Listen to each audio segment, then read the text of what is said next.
Welcome to Home Dad Chat, brought to you by the National At Home Dad Network. My name is Brock, My name is Danny. and we are here to talk about life as stay at home dads. So sit back, relax, and enjoy the show. No, I don't want much. I even love handmade crafts made of macaroni. Come on now, you should know me. Times I might eat too much. No worry about my weight, got the dad bod rocking on me. Sketches on my feet, cargo shorts look good on me. I'm a dad, that's what I do. Hey, everybody, welcome to the show. I don't know about you, but I'm exhausted. It's been a day, man. How about you, Danny? Yeah, it's definitely been a day. Been a week, in fact. I, Already. It's only Tuesday. oh, now you're making my head hurt worse than it already is. You all right? um, well, it's one of those nights where after a full day of working at the brewery and coming home and then cooking dinner, and my wife is at Bible study that I'm also trying to get the kitchen cleaned up and get kids in showers and to bed, and here we are. It's definitely a full day. Very much so. And it's interesting taking on the life of like a job outside of the home and then coming in and still doing a lot of the same things that I was doing prior to just being like solely Mm-hmm. a stay-at-home dad. And I find it that it's quite poignant that this is kind of where things are, because our guest tonight is definitely in that same boat. So I was Yeah, that's true. yeah, I mean, he's Joe has gone through a lot of the same things that I'm dealing with, and he and I bounce things off of each other as far as ranting and venting and whatnot to each other. So, which Mm-hmm. is good, you get it off your chest. So, yeah. So that's kind of where things are. So, like, I'm still in the process of getting my oldest to bed. He's slowly taking his time dealing with his shower and whatnot, but I got one down, one's in bed, so I'll take 50% Yeah, I was for going to say, you're halfway there. yeah, exactly. Living on a prayer. It's how I feel right there. Yeah, exactly. So yeah, how was the week? I think being in management is a little bit easier in some ways, and it's a little more difficult in some ways. Uh, I would just agree. the kids being in school and activities after school, and them forgetting things at home, and or whatever it might be. It seems like they're home as much as they ever were, but I think with four kids, it probably just happens. Only if one of them does it a day, that's still a lot going on. So Yeah. it's been all right though. We've had some school, I shouldn't say school, but some responsibility issues with getting work done for school and projects done, and it's been an ongoing thing for the last let's see, 5, 6, 7 years, Yeah. that I go to my kids and I say, did you do your homework? Do you have any ongoing projects? Do you have any long-term projects we need to be doing a little bit on every day? And with my older kids, especially because they are um, um, gifted kids, which means maybe they're a little more intelligent, but they're definitely more emotional. Yes. They Got one of respond those. very, very poorly to busy work. Yes. So I have to ask them regularly, do you have any busy work that is not getting done that you need to be doing, that you need to turn in or something like that? I said, look, I will find whatever I need to motivate you. I mean, if it's because, like with my oldest, it was really easy. He said, okay, you get all A's, bring all your grades up to an A, and we'll buy you a cheeseburger. Oh, that's right. I And he remember was that. all over it, right? Yeah. Well, now it's my 13-year-old, and he's kind of just slipping cogs there. So it's just been a little of that, a little of everything. And then I think the biggest part, which I don't really want to talk about too much, but I probably will more than I want to, um, is my 10-year-old has, we know he probably has ADHD. We haven't had him diagnosed. That's still in the works, Yeah. but he's possibly on the spectrum a little. Okay. And he has control issues with his emotions. He really can't I've talked about this before, but basically there's a yellow zone, I mean, a green zone where everything's good, you can communicate, everything's going great. And there's a red zone where you're in crisis and you can't communicate, your emotions are controlling you. In the middle is that yellow zone. Yep. And it's kind of that, oh, my emotions are starting to build up. And with myself also, but with a lot of kids with ADHD and they're on the spectrum, there's no yellow zone. It's just nothing. You go from everything's fine to you're way over there. And he has had some issues getting a little physical in Mm. the past. And, we have a constant refrain of keep yourself to yourself. That's rule number one. And we don't express our emotions with our physical self. That's just hands down. And we don't do that, Yeah.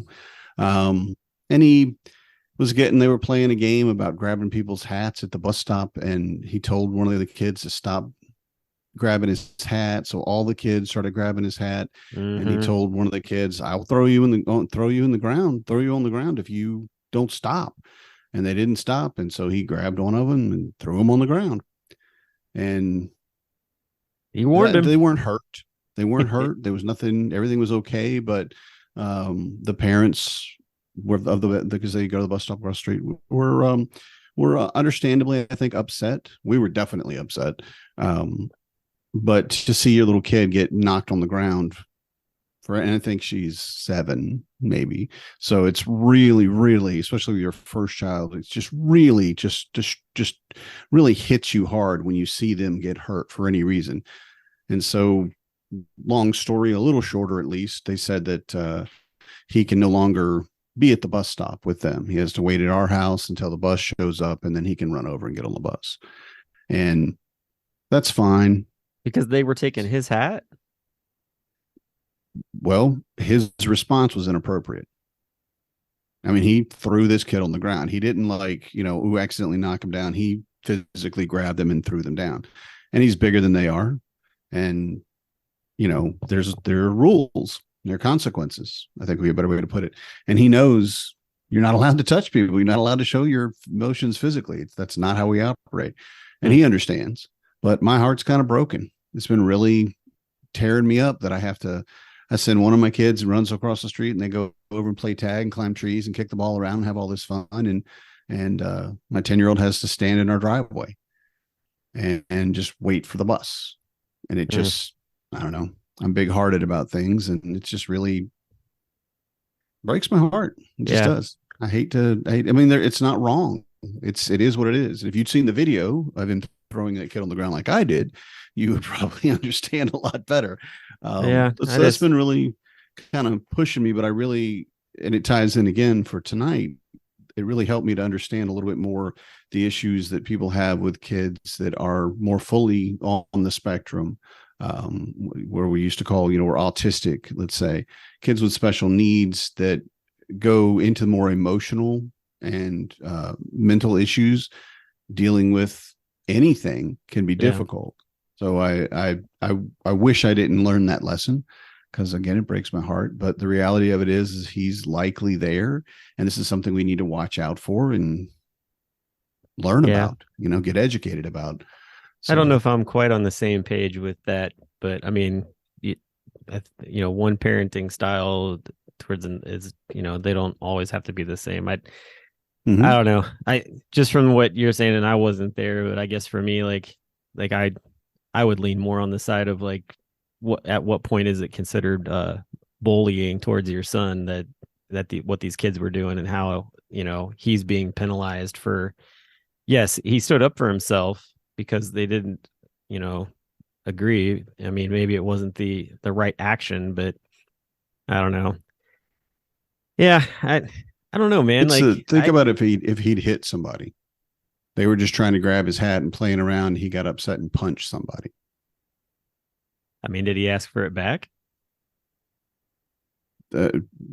His hat, you mean? Yeah. Yeah. If he's saying, don't touch my hat, they touch his hat and he punches them. They entered his space after he said, don't do it. I mean, to me, that's standing up for yourself. I don't see that the other way. I think that's for me, like that.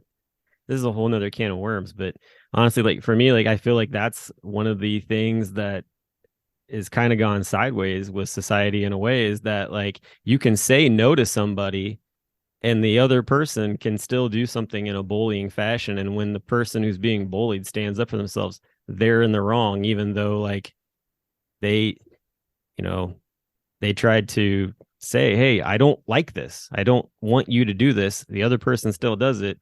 So then there's a, natural consequence out of it. But then the person who delivered the consequence is the one that's in trouble. And it's, I don't know, to me that I just don't see how the other side of that, like there's absolutely no reprimanding for that other person type of deal. I get what you're saying. I understand it. But I think if you'd seen the situation, and I'm his dad, I get it. No, it's an overreact. He overreacted. It wasn't like they were yanking his hat off and running away with it or throwing it in the gutter or anything like that. They were just reaching up and touching it.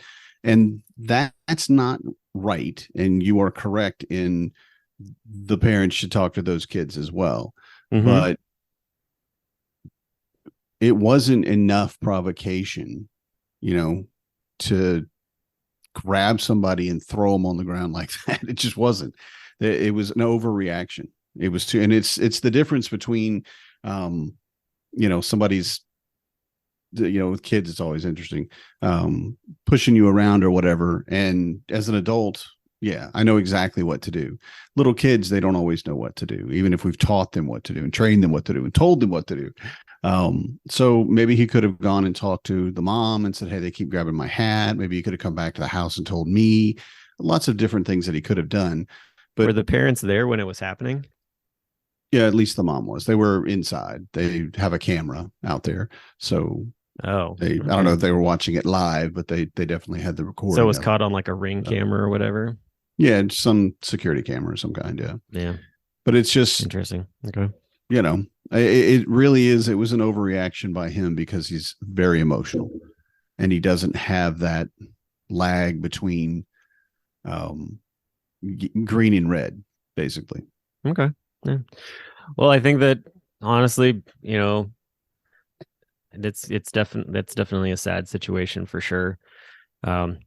I think that the fact that we've got Joe coming on tonight, we can definitely, I'm sure we're going to discuss some aspects of what it's like to be a parent and, having. He knows more than me for sure. He's definitely a well-learned man. That's for sure. So we're going to talk with Joe Saladino here in a moment about him working for the nonprofit Dads M.O.V.E. And then also we're going to talk with him about a little bit of the beer share coming up too at HomeDadCon. So we'll be right back with Joe Saladino.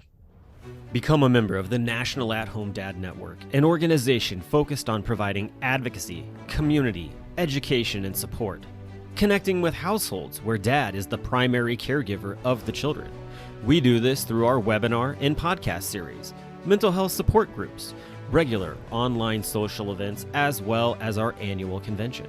The National At-Home Dad Network is a 100% volunteer organization. Without the generous support of its members and the community around it, we would not be able to continue the work that we do. Becoming a member gives you access to past convention speaker presentations, the ability to vote for board members annually, and ensures that the organization's fees and bills are in positive standing.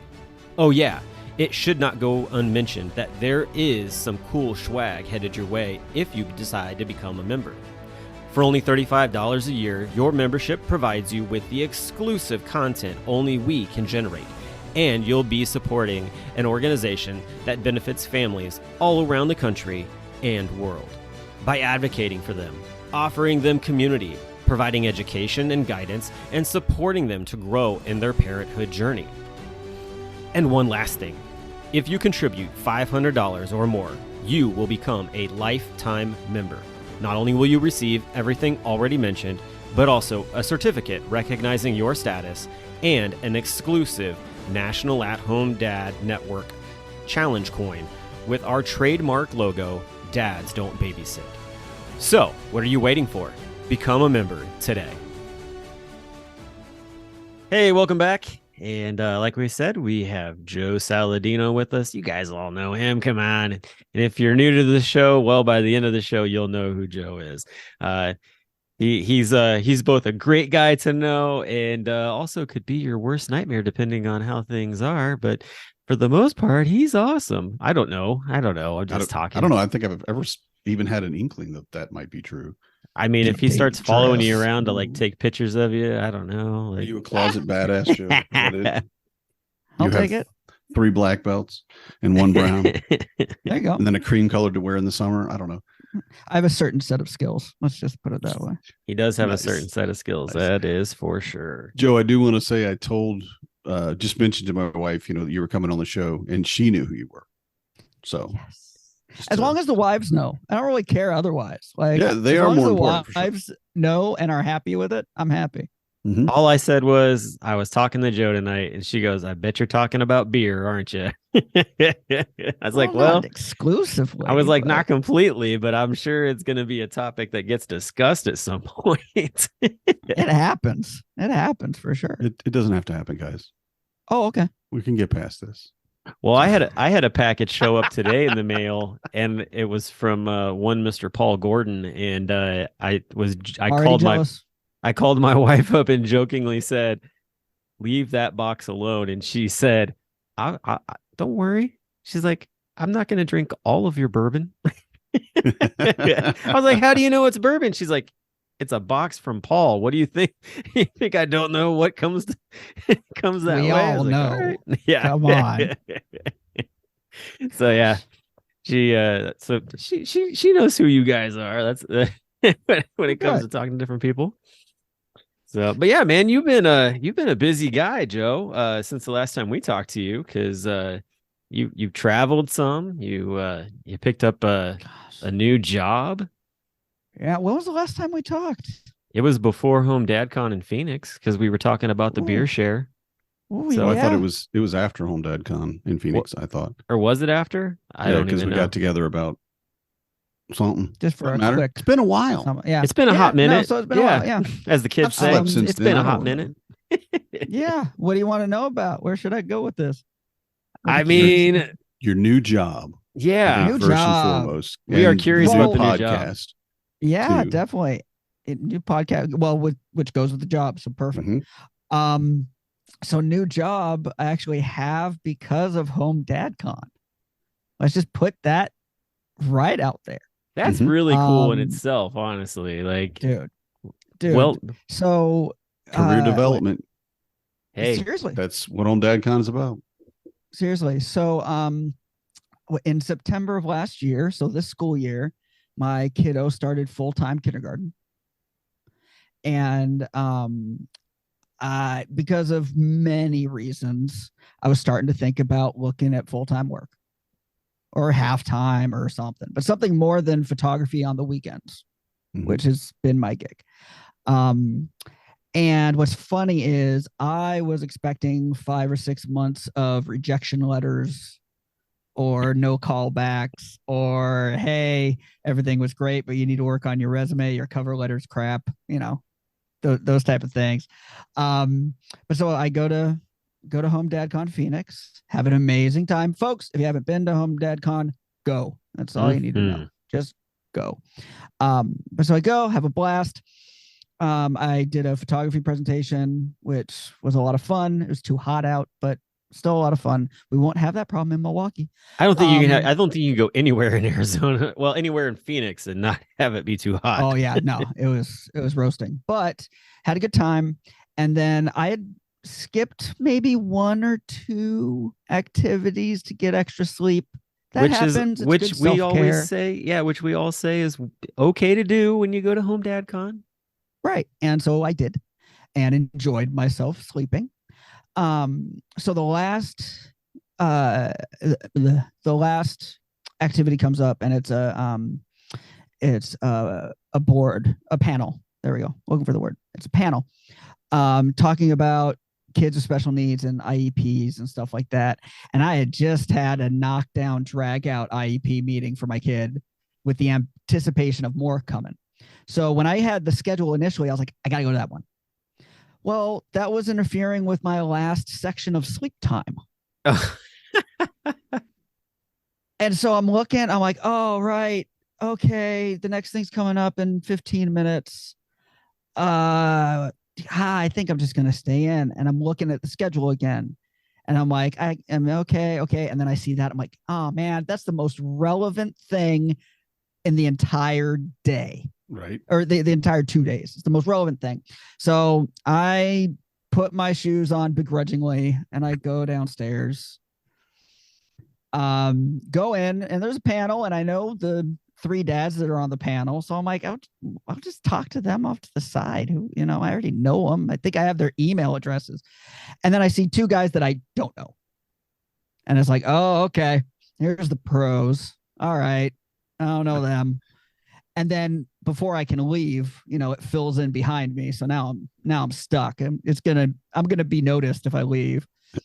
So I stay for it. And as I'm listening, a lot of great info, a lot of great thoughts coming through.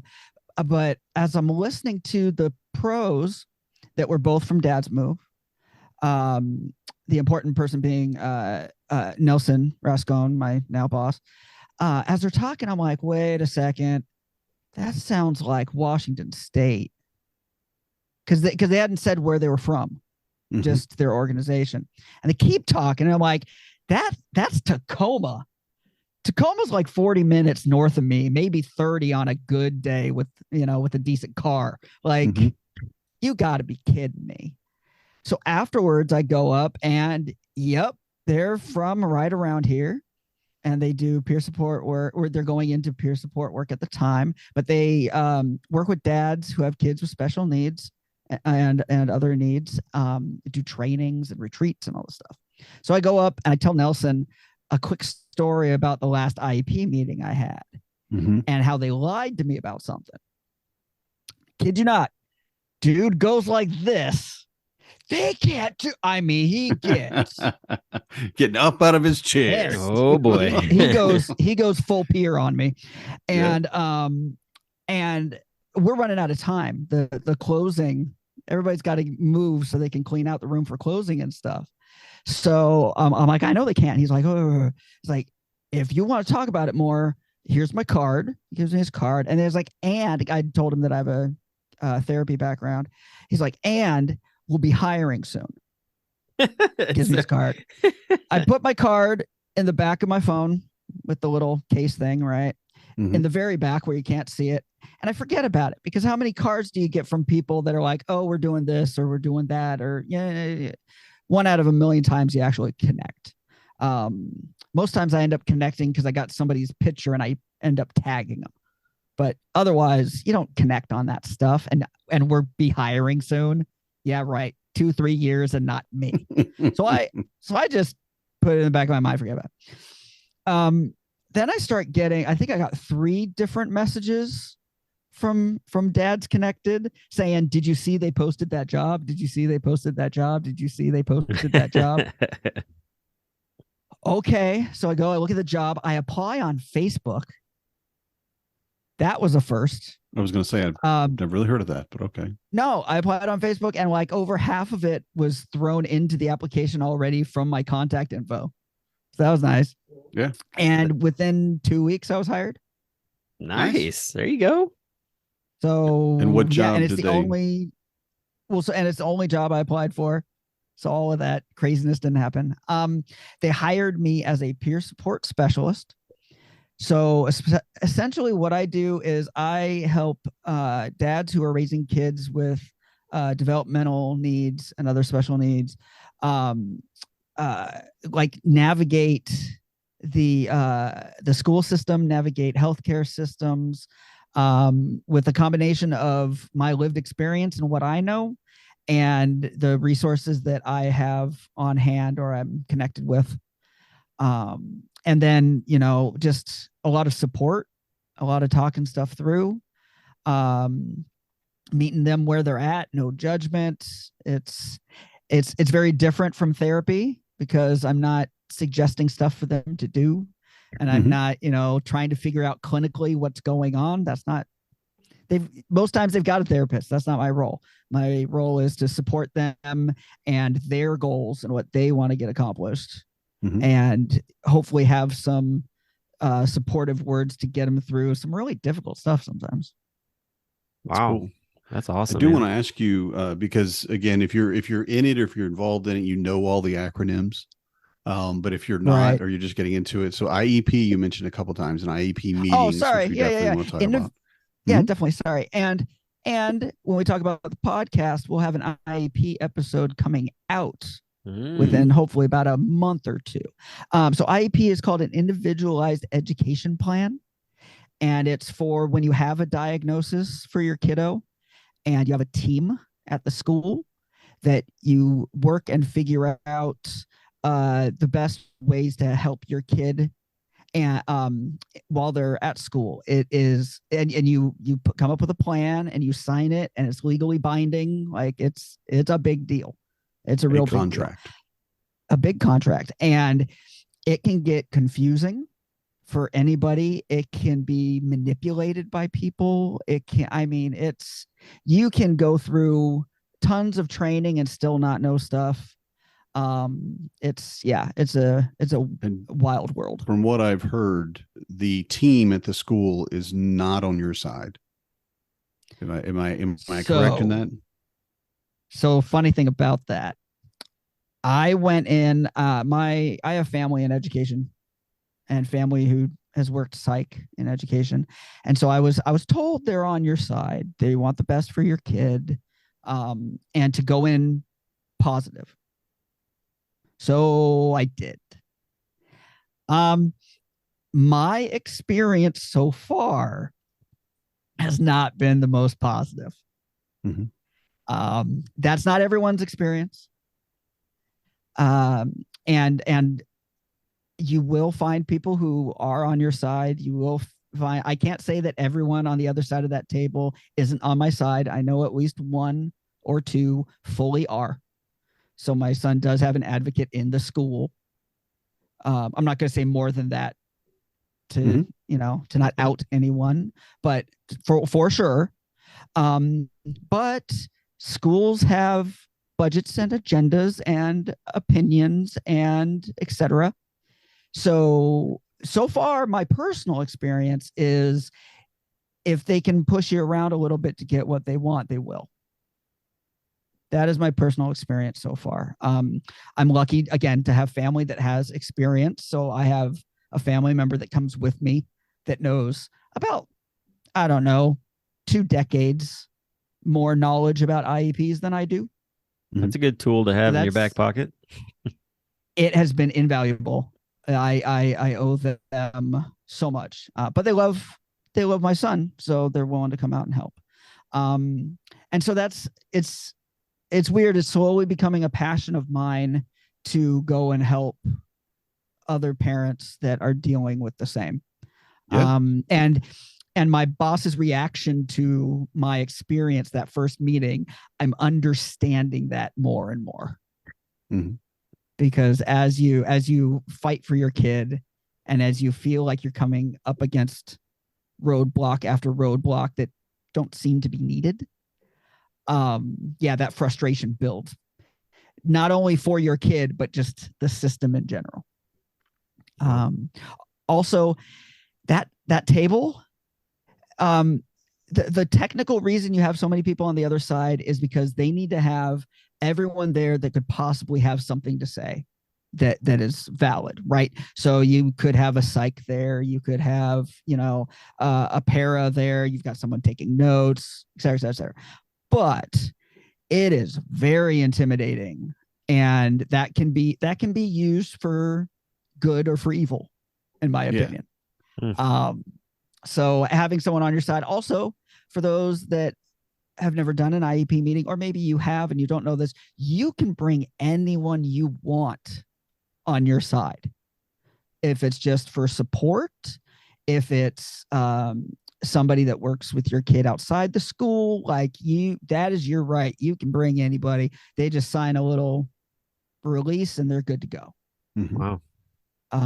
So I could bring an army if I wanted to, but that would look a little weird, and everybody has to take an hour in the middle of the day off, which is a little difficult. often a bit difficult. And it seems like when you talk about the intimidation factor, I mean, I don't expect this is something that I will have to deal with personally.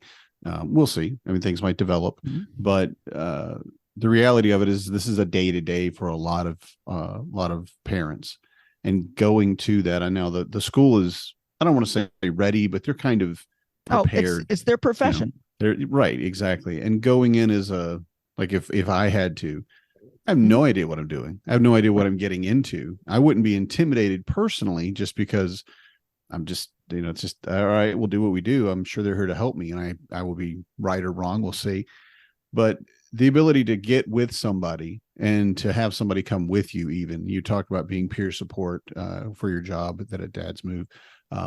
And I wanted just to talk a little bit more about why or how to get into touch with you guys, or how to get you involved with something that, like, I'm in Wisconsin and you're in, no, Oregon? No, he's in Washington. Washington State. My Washington brain. State. We'll just edit that out. Danny knows what he's talking about. I swear he's not an idiot. But you're in Washington, so you're, other side of the country, basically. How's the availability or the access to Dad's Move, and how would we get in touch with you if we need it? So for peer support, those type of services, that's in Washington State. And we're in about 7-9 counties, something like that. And to reach out, best would be the website, dadsmove.org. Also, we're on Facebook and Instagram. You can reach out those ways. We're working on our training system. So we'll have new trainings dropping pretty soon here. Those will be on the website. And then we have a monthly, and I will get this to you, I think it's the 4th Thursday every month, something like that. That could be wrong. I will find the right one. But we have a hopefully growing bigger support group where we all pop on, and I've got some experience, but folks like Nelson, folks like my boss have an amazing amount of experience and knowledge, and a lot of it, every state's a little different, but a lot of it is the same across state lines because a lot of it's federally regulated. Mm-hmm. And so a lot of the knowledge that he has, it's nationwide. It can go anywhere. I wanted to ask, so the organization is called Dad's Move. I noticed that it's got some like dad, or like a M.O.V.E. Don't ask me. What's the acronym, man? It's not written in front of me. I'm not going to remember it. Mentoring others through voices of experience. Thank you, Nelson. Because that's the only person that ever knows. Oh, you have it because I have it in front of you. Yeah, well, because I pulled up the website. I'm not going to try to sit here and talk about Danny's it. my no fact checker. Yeah, man, Danny's so awesome. Thank you, Dan. No, but I love it too, because Brock and I talk about it all the time. That two things that we think all dads should have. One is a men's group, which this is, and then two is a mentor, someone that you can go to and ask them, hey, and in this case, so much, because I know for me, just the what I would say really are kind of minor emotional issues that my kid has. It's still new. I don't know what I'm doing. And he reacts in ways that I understand because I react those ways, and that's how I grew up. But like, I see how off-putting it is to my wife. His mom's looking at him like, I don't understand why. What's going on? And I'm like, this is nothing, right? But having the ability to go to somebody and say, okay, I'm going into this. I don't even know what IEP stands for, but they said I need one so that I can get my kid to go to school. I don't even, so the ability to go to the support group, and it's virtual, I assume. So log in and we've got folks from all over the states that'll show up. And to what you're saying, it's very interesting because I found out my son's on the spectrum, and we knew something, most parents, there's something going on. Finally got him diagnosed, and I was on one of these support groups with our org, and before anybody else showed up, there was another peer that had just gotten hired that was on, and his son's on the spectrum and is 2 years younger than mine. I hadn't been reaching out for support outside of work and I hadn't really been looking for anything, but we were talking and it blew my mind how similar things were. Even though our kids are on different parts of the points of the spectrum, there's so many things where it was just understood and we didn't have to explain any further. And we could share all of these experiences and to get that validation of, oh yeah, no, I've been through that. My kid does exactly that. And you think no other kid does that. You know, that's not true or possible because there's a lot of kids out there, but to have another parent be like, oh yeah, and that sucks, doesn't it? Yes. Like, you don't have to fix it. Just tell me that you understand it and it sucks too. And that works for me. Yeah. And I love too that it's because it's not for necessarily at-home dads. It's just for fathers. And the mission statement on it, and again, got the website, so I'm doing these things not by memory, but the mission is to strengthen the father's role in raising children with behavioral health needs. To strengthen the father's role, I think, is one of the best ways to put what fatherhood is becoming. As we move forward, you know, it's our involvement to be an involved dad, even if we're, you know, job outside the home, working in the home, working from home, whatever it might be. The development of what it means to have a father in the family, and especially in this case where it's children that need more care than another child might, or need, you know, we need to put a ramp in or what have you, something small, something big. But the ability for the fathers to be involved in that, because I think all of us, at least at home dads, have run into, you know, the school only calls your wife or your partner, you know, the school only, you know, well, is your wife coming? What? Like to the doctor, you know, right. You brought the kids today. How neat. And I'm like, yeah, I will bring the kids every time. This is my thing. This is my profession, you know, and the we're, you know, and we're getting better, but so we're just kind of shunted off to the side. And especially when you look at a board of people that are getting together to do an IEP with you and what their expectation is, you know, and then, oh, well, there's, what's he doing here? Kind of feel. I mean, I would think that would be there. Yeah. Well, and Nelson, so I mean, that's really the whole point. We also work with moms and we work with non-binary folk.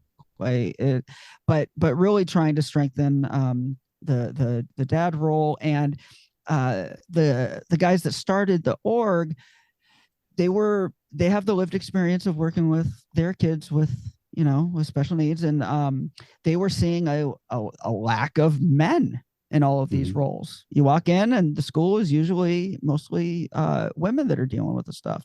And they were really like, well, no, men need to be doing this more. And Nelson has a great story. I won't say the entire thing because I can't remember it. And it's his story to tell.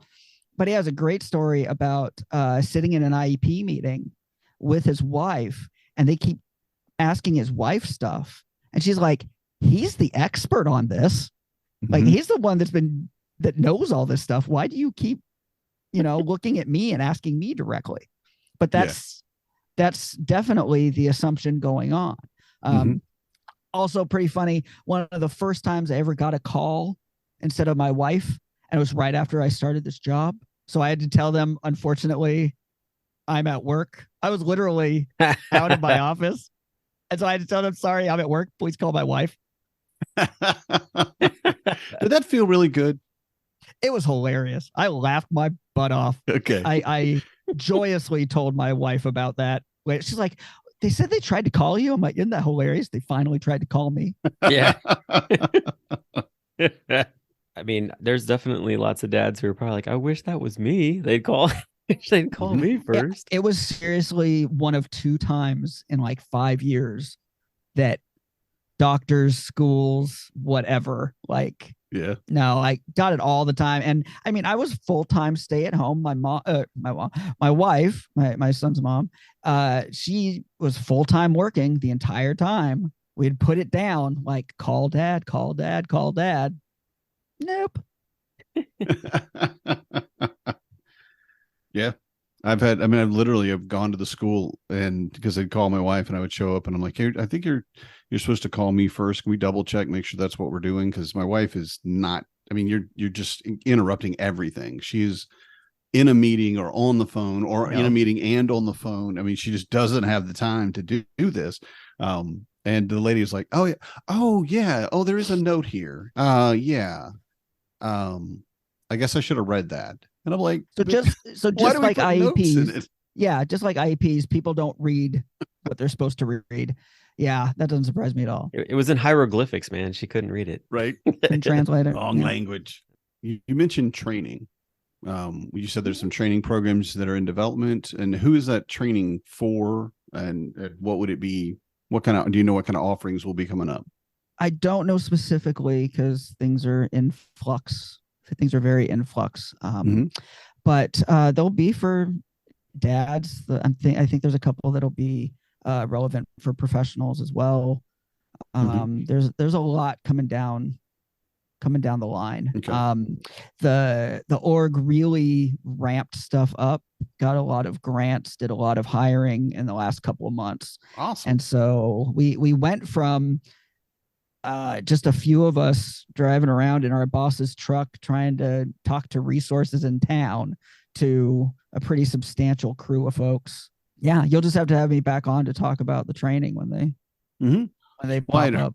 Heard something, and I could be wrong. It's happened before, and it could be just an idea that didn't quite float yet, but that it might be training for other dad organizations. Potential to help other organizations understand how to deal with these things and how to teach their members or dads to, handle these things as well. So I'm not specifically on the exact trainings, so I don't want to. No, just a rumor. Just something I heard. Let's keep it a rumor. It'll be a surprise. Bird.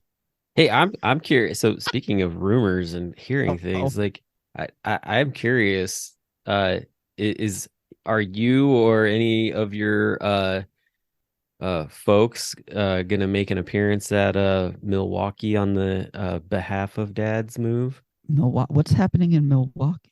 HomeDadCon. Oh, that right. Yeah, right. Yeah. No, so Nelson and I are presenting. Cool. We're presenting on the power of advocacy and and how to cultivate kind of the skills you already have. Super excited. I'm super excited. I love presenting at HomeDadCon. It's going to be my fourth time, something like that. So I'm super excited. And Nelson had a blast last year. He had such a good time at HomeDadCon. So it'll be fun. We haven't presented together yet. So it'll be a good time to see how we work together. That's cool. In that way. Otherwise, we work together great. So I expect it'll be a good time. Yeah. Well, and he was really enjoying like the time like in the evenings at the beer share, it seemed like. Yeah, I think that might have helped me get my job, but don't quote me on that. It's a nice sweeten the deal type thing. Sometimes it is about who you know. There is an amount of, hey, I'm already familiar with this guy. Right. I know who they are. I know what I'm getting into with them. And yeah, I made a good impression. Right. Yeah, that's I mean, honestly, it is funny that it's at the beer share, but it is that thing. That is a good impression. It wasn't totally there. I met him at the panel. No, I know. Yeah. Talked to him otherwise. Like, God. I just like the fact that get me in trouble. Yeah, the panel. Sure. The panel. Yeah.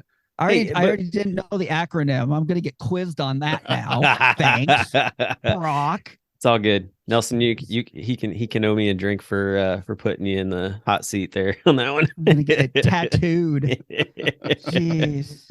But I will say this though, like it's really cool to see sort of this kind of new element arising at the convention with the ability to have networking opportunities like that. Because I think in the past, like there was not that was not so much something that like probably dads even considered a lot of times, was that there was that ability to maybe have some sort of connection with presenters and be able to do something with them possibly. And so it's really neat to see, just how that all evolved for you and where you're, what you're doing, where it's going. It's exciting, and for me, like that's something that I just love to see within the convention itself, is just this growth of new things within the confines of an annual convention that then takes off for the rest of the year. Well, I think it's nice to have support wise. You have waves of dads that come through. Yeah. And I know we all know a few folks that they were really big when we got in, and then their kids got a little older, and they weren't. Some people were on the path; they're not going to work a full-time job again. I have friends outside of the org and inside of the org. Danny, where's that badge of honor? Man, I am retiring Right. from this freaking job. I'm going to do this until Awesome. I retire. Awesome. Like 3 years. Some of us can't do that. That's not in the cards for some of us. And so you see these waves kind of like earlier. of like 5-10 people or something. But you see these waves of dads.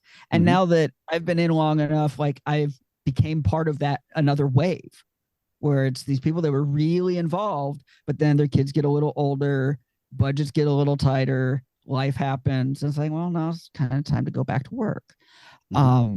And I think before it just people kind of did it on their own and it just kind of dissipated. People just kind of left. Whereas now we're actually talking about it. And I wonder if as an org, if it wasn't a little sort of taboo at some point. Like, even though it was said once a stay-at-home dad, always a stay-at-home, like you're in it, we're brotherhood, et cetera, et cetera. But it was still kind of like, where the hell is blank? Yeah. Oh, he's gone now. Oh, he died? No. He got a job. Close enough. Okay. Yeah. But I will say this though, in that idea of, the stay-at-home dad going into the workforce or whatever, there are quite a few that still try to find ways to come back to the convention. And I think that, that is just a testament of spouses seeing the impact of sending their, kids' dads off to this convention for a weekend to be able to come back and, be just either recharged with connecting with some friends and learning a few things, or actually like getting some more resources for just being a father, that kind of thing. Like that was the one thing that when I was like, all right, I want to take on a new job, but at the same time I don't want to give up going to the convention and having that time away from the house, away from the kids, being able to recharge and all that. And Corey was very much like, just make sure that your work knows about it, and I don't have an issue with it. Like we'll figure out the schedule just like we normally do. And so it's worked out really well to where I don't foresee me missing one here, hopefully for a while. Good. Well, when I got hired, and I had like a 2-week buffer before I started, and with my therapy background, I do things as intentionally as I can, and I think through stuff, and I meditate on what's going to change. This transitions suck for everybody, so and me included. So I was like, okay, what's going to be different? I'm like, oh man, I'm going to miss HomeDadCon. Like it was a legit mourning process. I remember that conversation we had about that. Yeah. You're like, you going? And I'm like, dude, I got a full-time job now. I'm gonna be working. What are you talking about? And but eventually talking with Nelson, he was like, well, let's put in for a presentation, and if you get it, let's go. And so I still get to be a part of it. I still get to participate. And it's been a great community over the last this will be my 6th convention. So it's been a great community over all this time. And I mean, it's not like I would lose anybody not going to the con. Like that's if you're going to lose people, that's your fault because you're not staying connected. I'm not going to lose anybody, but the experience in person, all of that time, just the dads, like you can't replicate it. It's a pretty amazing thing. So I'm glad I'm not missing it. Yeah, me too. For both of you. Yeah. No, definitely. And we talk about and it's really been part of my focus for the convention and trying to find speakers and do things and panels and all that is career development. Making it an actual parenting conference about, career development, and whether that's developing your career as an at-home parent, or if it's developing, well, this is what I can do until this point, and then when I need to move to something else, or I want to move to something else. That transition, which is, as you both know, can be very scary and very intimidating. But having things like that as part of the convention, I think is showing up more and more because of the growth of the convention, where it's becoming more than, 25 years ago, I don't think we would recognize it today. And I definitely don't think those guys, if they jumped forward in time, would really understand what it's developed into. And I always talk to everybody, how great the convention is. Everybody needs to go. Everybody needs to go. But it is actually because of legitimate, useful information, skills. I mean, we've got, this is something small, but we have someone coming in to teach us how to sew on a button and on patches, and maybe how to use your sewing machine. Now, for some of us, that's something we have never done, or maybe we did like in 5th grade or something. But if you think about the number of times you run into a knee that's torn out, or the seam is ripped in the crotch of the pants, or whatever it might be, the elbows of every shirt, it seems like for my kids, how do I put a patch on? I guess they're just going to wear it till it falls off, and then it'll be like they're playing the mud clothes or something. I'm not going to try to put a patch on it. I don't know how. Right. I think it's great that like especially last year, the nail painting. I went to that, took my camera, some of my favorite photos from the con was from that. But I think a lot of the remaining taboos that we still had, that even stay-at-home dads inside as a community still had, are falling away to where all of these things can be talked about, and not only talked about, but we're going to do it too.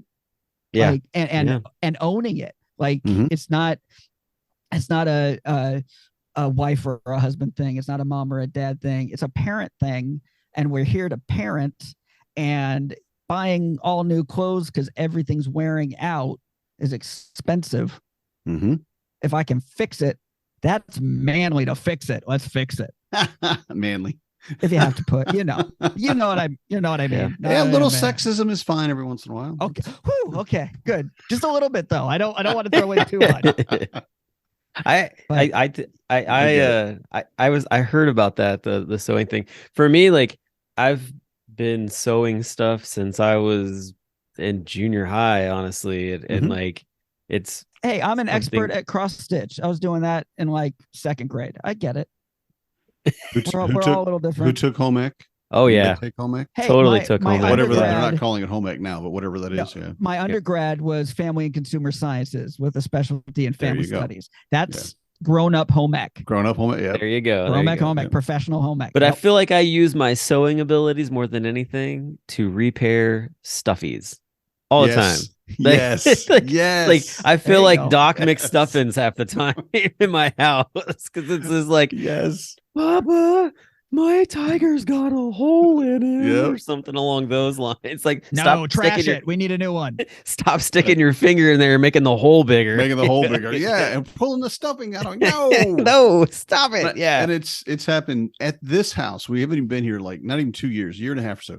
And I have 3 times come in and there's something sitting on my desk. I'm like, what is that? And it's a leg that they pulled off one of their stuffed animals. It's a horse's head. I didn't want to. Godfather? Some strings start playing in the background. A little horn. Yeah.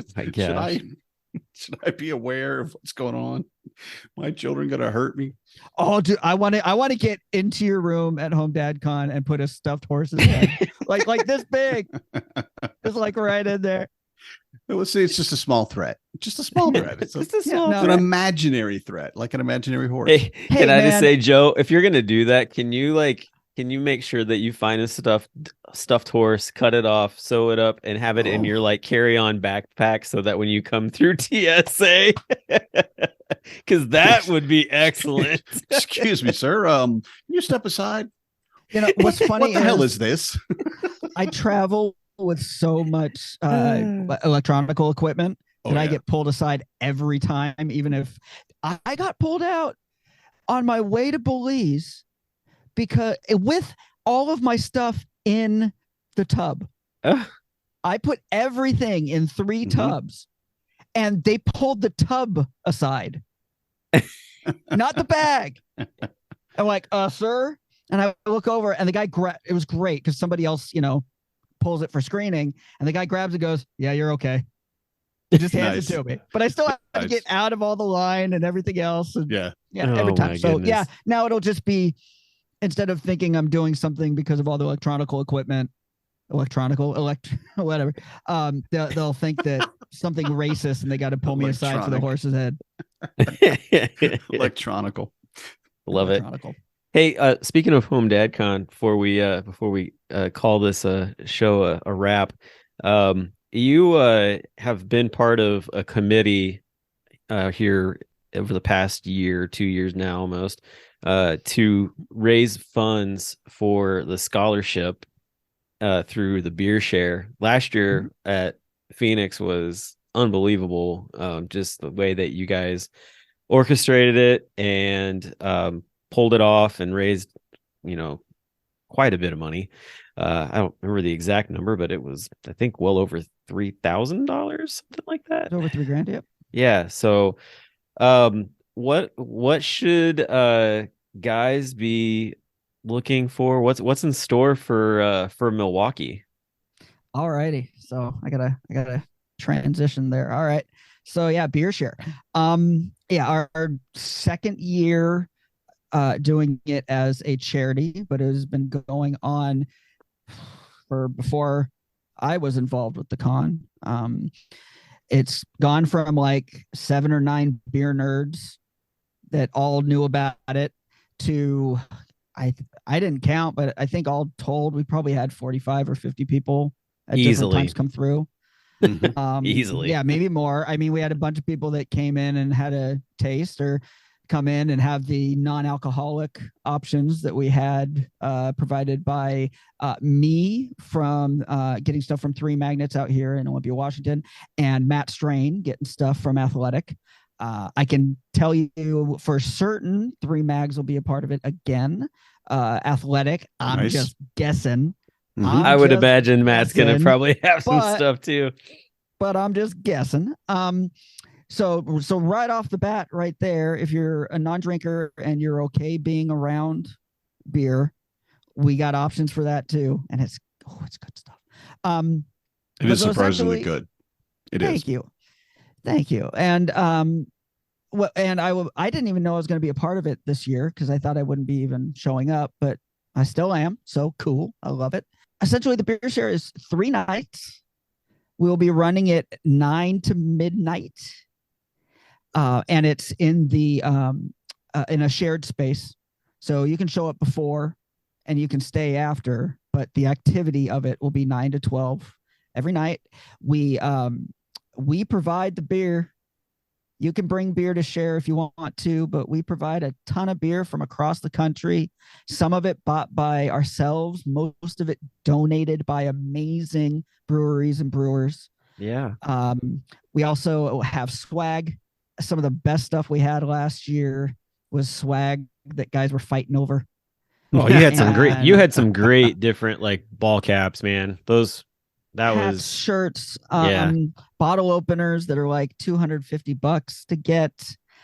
But so we do a raffle for most of it. And then when a few special things, we do auctions. We'll have Mr. David Rogers once again pouring for us.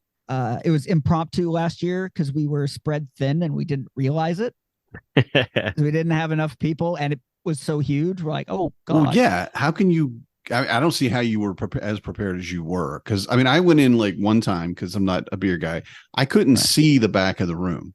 Nope. All I could see is I got like these little taster cups of different kind of beers, and like one guy standing and 5 guys around him, and they're all just taking little, drinks of it and comparing it. And I'm like, I can't even see the windows in here. It was amazing that you got all that pulled together. You guys did great work. Well, I had an amazing team with me, and they're all on board again. The only difference is hopefully all 4 will be there this year instead of 2 that couldn't make it. And I mean, the 2 that couldn't make it, they did amazing work leading up to it and some stuff during from far away. But this year, at least one of them will definitely be there. I'd say of one the of them, two it's that in weren't. his home state. He better be there. Exactly. Exactly. So yes, Paul will be there. We're hoping Brian will be there. But Eric and Quetzal are both scheduled to be there as well. So right there, we've got more people. We've got about 3 more that we've added on. So if everybody Nice. shows, we'll have 8 people to Wow. help out. So we can double up on a couple of roles. Because last year we got no time during that, and because it was in my room, and because not to out anybody, but the conference put the wrong time. People showed up to my room at 7 and left at 2 for 3 nights. I mean, it was fun, but I didn't get to have any, during that, any side time with anybody to chat or, all the other things about HomeDadCon I absolutely love. Yep. So is the shared space for this year, is it like sort of like a lounge type deal, sort of like what Cincinnati was? Yep. So it's got a bar type of like setup. Bigger than Nice. Cincinnati. Wow. And working on figuring out media, because we did it last minute last year. This year we're going to plan it better, but I'm going to have some brewers call in while we're tasting their beer. So maybe they can say a couple things. We can thank them. I love to be able to thank them in real time and be like, this beer is fire and thank you so much. Because they really do, some of these guys I've got, and gals, I have personal relationships with. Some I don't. Some we've interviewed once on the Stay at Home Dad Beercast. But they're just all so generous and giving of what they've got. And especially more than a few of them have been stay-at-home parents. Mm-hmm. Nice. Stay-at-home moms and stay-at-home dads. You posted. Well, so there's that one, but there's ones before that maybe they just don't talk about it that much, or it was a year or two. But I come into contact with some brewers that if they don't have that experience, they're still like, wow, we know how hard that was, or my mom was a stay-at-home mom, or whatever. But then occasionally I run into some that do have that lived experience, and they're like, any way I can help, what do you need? Mm-hmm. Yeah. I remember how hard that was. And if this means dads, because now, well, in last year too, all of the proceeds go to the scholarship fund. Mm-hmm. And when I'm able to tell brewers like, yeah, this is going to send stressed out dads that are working at home, they're like, here, take my stuff. Like, if it's going to help you, what do you need? Wait, that's awesome. And it's 3 nights. You don't have to bring anything. You can bring beer if you want, but you don't have to. And there's no cover charge. There's no fee to get in. Yeah. Like, just show up and you're good to go. I'll tell you, the one thing that I'm looking forward to with it is the fact that because of all the money that's been raised here soon, we'll be in a couple, I think it's maybe like the beginning of July. We'll be cutting the time off for people that can nominate themselves for the scholarship. And you're still on the committee, right?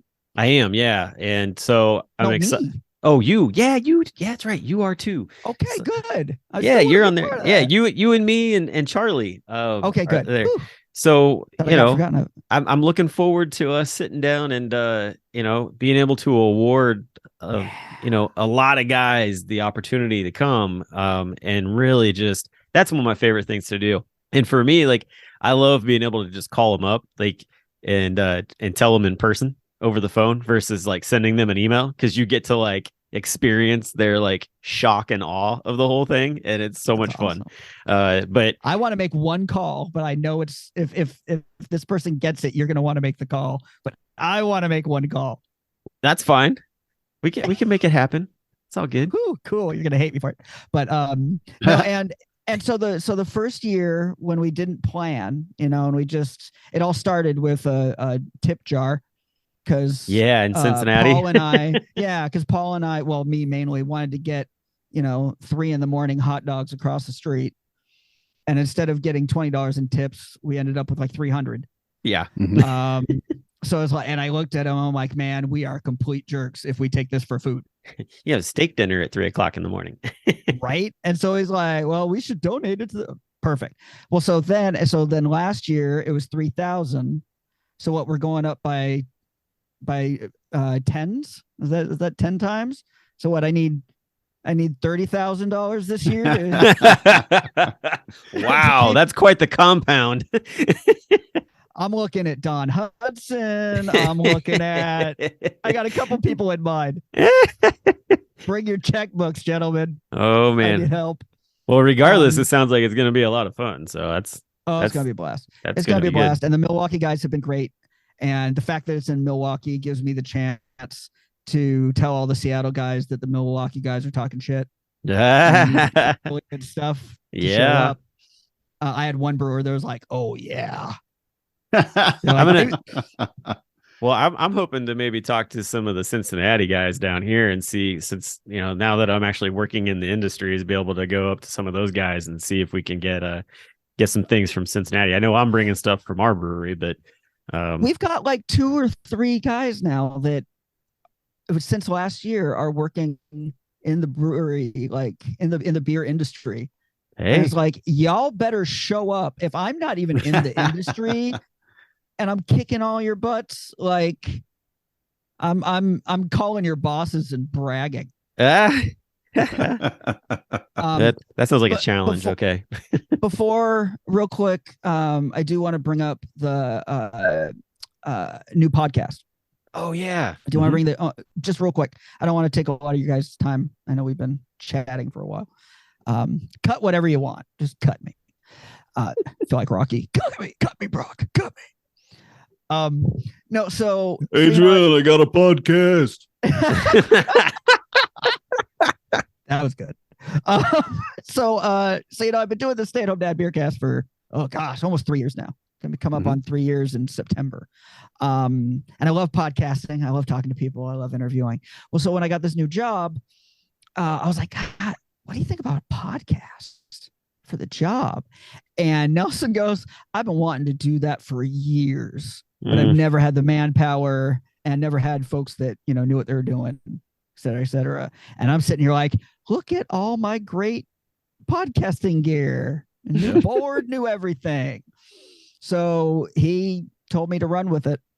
Nice. And so what we're doing right now, it's the Dads M.O.V.E podcast. Can get it on Spotify or on Apple Podcasts. And we do 2 different kinds of interviews. The first kind is I am interviewing my coworkers that are also doing the same work, because a lot of people don't know what peer work is, and we're trying to demystify it and get that information out there. So I just recorded our second, and that'll be out hopefully at the end of this week, with my coworker Brian. And then the other half, the other type that we're doing that I'm super excited for is, when we've done one of these, is we're going out and we're interviewing folks that you might come in contact if you're parenting a kid with special needs. And also folks that have a specialty in topics. So next month will hopefully be our IEP episode, where we're going to talk to somebody that works IEPs as a profession. And is it a once a month podcast? Twice a month. Okay. Twice a month. Well, one of each kind right now. Okay. And so that's really become a passion of mine. Eventually I hope to sit down with and ride along with a local fire department to talk about, because they don't respond if there's like crisis, right? Like if it's dangerous, they won't be responding. But I want to talk to folks about, okay, how do you deal with a kiddo that doesn't like to be touched and their finger's broken? Can you roll up on, or what as a parent, what do I need to tell you if you're going to be rolling up to my place and the sirens are going to freak my kid out? Are there situations where, if I just have this extra knowledge, what are the things that, I told you I'm amped for it. What are the things that other parents dealing with difficult situations at home would tell me if I knew this the first time? This is what I could have done. So getting out there and talking to those folks and getting kind of those kinds of answers, so people can be like, oh, hey, this might happen sometime, click, and get that information right there.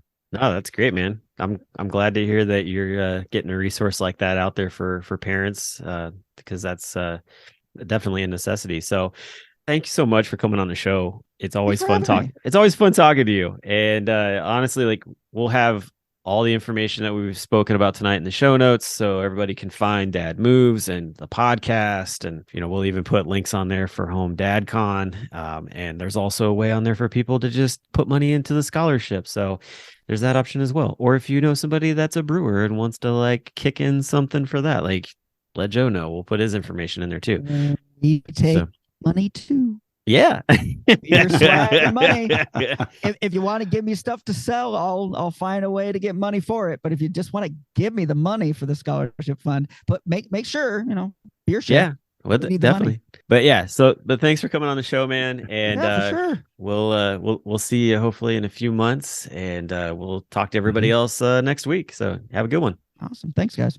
Good night, everybody. I'm a dad, that's what I do.